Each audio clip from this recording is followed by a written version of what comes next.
Welcome to Camping with Christ, where hopefully you'll find some tips and ideas that might help enhance your camping experience and along the way provide some inspiration in God's Word.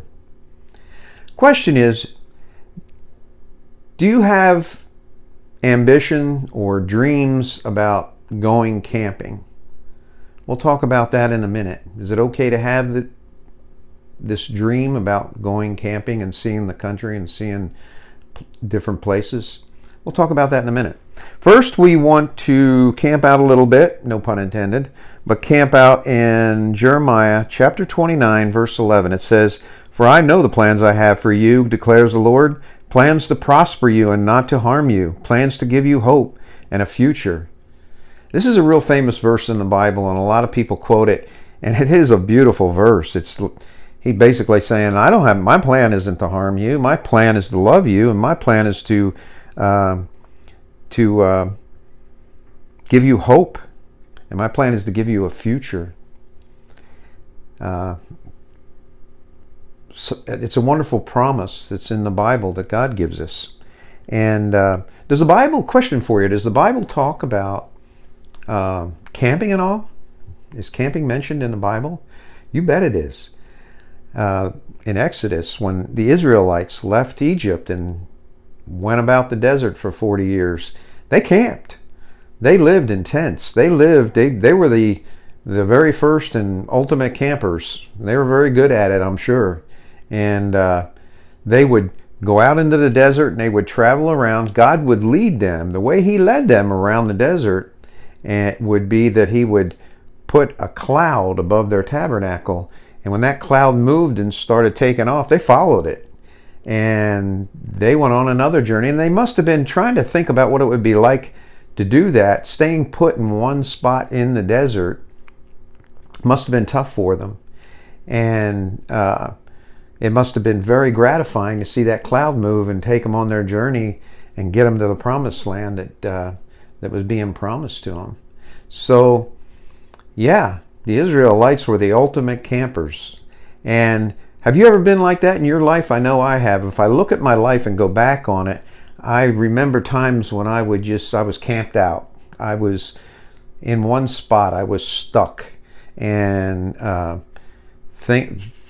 circumstances probably caused me to do that. And, it was so gratifying when I was able to get up and move on to something different and do something different. I had several jobs when I was working in the nuclear industry, and it was so good to get another job and to go to another place in the country and to meet new people and whatnot. And it's always good not to be stuck in life. And if you have dreams and you have ambitions, act on them. Don't give up. Just like it says right here, God will be with us.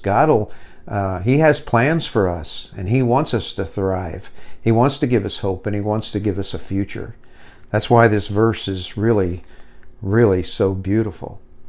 Well, talking about camping and RVing and whatnot, I asked the question earlier, do you have a dream? Is your dream to go out and go RVing and to go places and go see the different beautiful parts of this wonderful country that we live in? That might be your dream, and if it is, follow that dream. Don't get stuck. Don't get stuck on it. If it's money that's holding you back, it doesn't always take a lot of money. I mean, you can start out with a small, like we did. We started out with a small pop-up, and we would pull that. It was we were able to afford that, and then we worked our way up, and now we have a really beautiful and nice 32-foot RV motorhome that we're able to travel in and go see the country.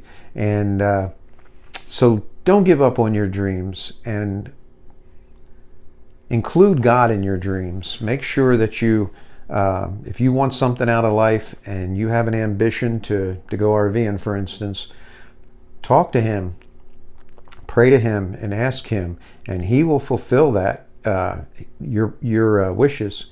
And as it says right here in Jeremiah, He wants a better life for you. He wants you to have a good future.